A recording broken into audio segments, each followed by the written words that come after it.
नमस्कार, मैं अक्षता शिरगांवकर उच्च शिक्षा निदेशालय गोवा के ऑनलाइन सामग्री प्रकल्प के अंतर्गत बीए हिंदी के तृतीय सत्र के HGC 101 आधुनिक हिंदी गद्य की इतर विधाएं इस पेपर के अंतर्गत आवारा मसीहा की भाषा शैली इस विषय पर बात करूंगी। पहले हम भाषा के बारे में जानते हैं। किसी कृति की भाषा पर विचार करते समय निम्नलिखित बातों पर ध्यान देना जरूरी होता है। शब्दों का प्रयोग, वाक्य रचना, अलग अलग व्यक्तियों की अपनी भाषा, विशिष्ट ढंग की भाषा आदि। जैसे शब्द प्रयोगों में हम देखते हैं अरबी फारसी के शब्द, तत्सम तद्भव के शब्द, देशज शब्द, तो आवारा मसीहा में भी ऐसे शब्द देखने को मिलते हैं। वाक्य रचना में हम छोटे छोटे वाक्य, लंबे वाक्य, तो आवारा मसीहा में भी इस तरह के वाक्य देखने को मिलते हैं। अलग अलग व्यक्तियों की अपनी भाषा होती है। लेखक जो है हर एक चरित्र को गढ़ने के लिए उनकी अपनी भाषा का जो है व्यक्तित्व दिखाने के लिए जो है दर्शाता है। उसी के साथ साथ विशिष्ट ढंग की भाषा भी हमें देखने को मिलती है जो समय के अनुसार परिवर्तित होती रहती है। आवारा मसीहा की भाषागत महत्व। इस कृति की विशेषता यह है कि यह एक गैर हिंदी लेखक की जीवनी है जो कि बांग्ला के श्रेष्ठ साहित्यकार शरत चंद्र चट्टोपाध्याय के जीवन पर आधारित है। इस जीवनी को लिखने वाले लेखक भी बहुत बड़े हिंदी के साहित्यकार हैं, न कि कोई आलोचक हैं, बल्कि ये गैर हिंदी के लेखक होते हुए भी इन्होंने बांग्ला साहित्यकार के बारे में लिखा है। बांग्ला भाषा में भी शरत चंद्र चट्टोपाध्याय की ऐसी जीवनी नहीं मिलती है, लेकिन हिंदी में इसका सफल प्रयोग किया गया है। इस जीवनी में भावुकता का समावेश किया गया है। पाठक को पढ़ते वक्त यह जीवनी एक कहानी का एहसास कराती है जो पाठक एक तरह से पढ़ना ही चाहता है। आवारा मसीहा जीवनी को जीवंत करने वाली भाषागत विशेषताएं निम्नलिखित हैं।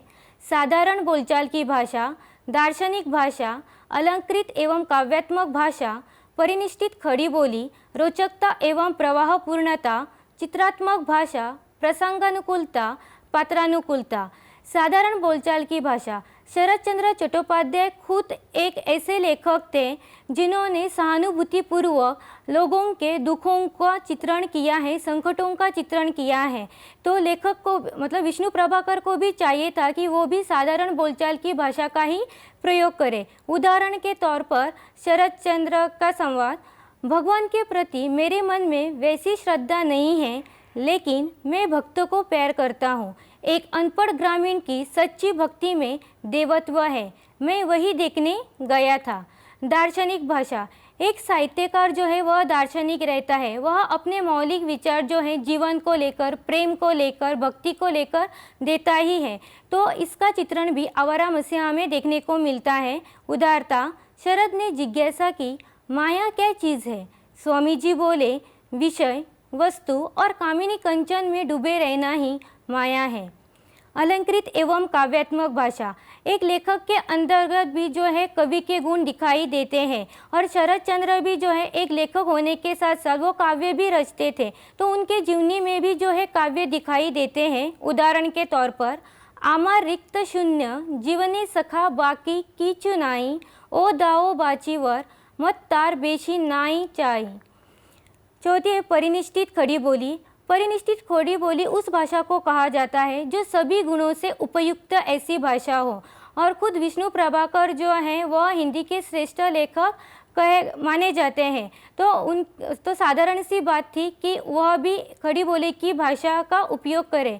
उदाहरण के तौर पर, राजू अमित साहस, अपूर्व प्रत्युत्पन्नमति, सब कार्यों में सफलता प्राप्त करने वाला, शरद का स्थिर, धीर और शांत बुद्धि अभिभावों के दुर्ग की मोटी दीवारों को लांघकर उसे चकित करती रहती थी।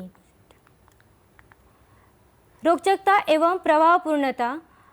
किसी भी कृति में रोचकता एवं प्रवाहपूर्णता होनी जरूरी होती है। आवारा मसीहा में भी यह रोचकता एवं प्रवाहपूर्णता हमें दिखाई देती है। जिस तरह के प्रसंगों का, जिस तरह के घटनाओं का चित्रण किया गया है वह रोचक एवं प्रवाहपूर्ण है।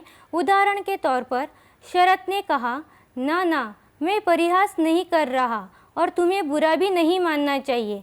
आखिर तुम्हें विवाह तो करना ही है। जो व्यक्ति मैंने तुम्हारे लिए ढूंढा है वह तुम्हारा आदर करता है।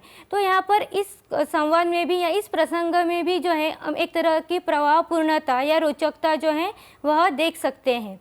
चित्रात्मक भाषा, लेखक जो है कभी कभार ऐसे व्यक्तित्व करता है या ऐसे प्रसंग खड़े करता है जो लगता है कि कोई चित्र ही जो है हमारे आंखों के सामने प्रस्तुत हो रहा है, और आवारा मसीहा में भी इसका चित्रण किया गया है। जैसे एक कमरे में बैठकर वह प्रश्नों का उत्तर लिखता और दरबान के हाथ साथियों के पास भेज देता।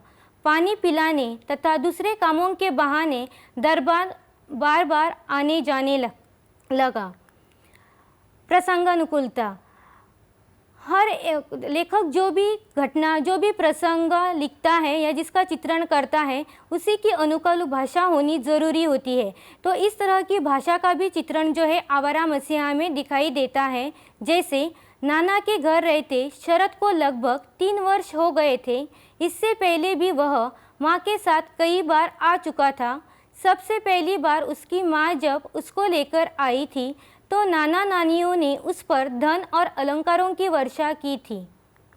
पात्रानुकूलता, हर एक कृति में जो है पात्रानुकूल भाषा होनी ज़रूरी होती है, तभी यह कृति जो है वह आकर्षक बन पाती है। जिस तरह के चरित्र विष्णु प्रभाकर जी ने आवारा मसीहा में गढ़े हैं उनकी भाषा पात्रानुकूल कही जा सकती है। उदाहरण के तौर पर शरद और उनकी माँ का संवाद। शरद ने कहा, जिसकी बदौलत प्राण बचे उसको तो माँ तुमने पूछा ही नहीं।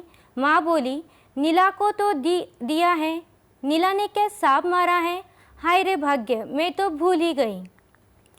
विष्णु प्रभाकर ने शरद चंद्र चट्टोपाध्याय के जीवन को समझने के लिए शैलियों का प्रयोग किया है, जैसे आत्मकथात्मक शैली, वर्णनात्मक शैली, नाटकीय शैली, पत्रात्मक शैली और भावात्मक शैली। जैसे आत्मकथात्मक शैली हम देख सकते, जब हम जीवनी पढ़ते हैं तो पाठक को लगता है कि शरद चंद्र खुद जो है अपनी जीवनी बता रहा है। उसी के साथ साथ वर्णनात्मक शैली में भी आवारा मसीहा में ऐसे अनेक प्रसंग, घटनाओं का चित्रण भी किया गया है। नाटकीय शैली, विष्णु प्रभाकर जी ने जो है इस जीवनी को जीवंत बनाने के लिए नाटकों में जिस तरह से संवादों का प्रयोग किया जाता है उसी तरह का प्रयोग जो है हमें आवारा मसीहा में देखने को मिलता है। पत्रात्मक शैली में पाथेर दाबी उपन्यास को लेकर शरद चंद्र चट्टोपाध्याय और रविंद्र टैगोर के बीच में जो पत्र लिखे गए हैं उसका भी चित्रण जो है आवारा मसीहा में मिलता है।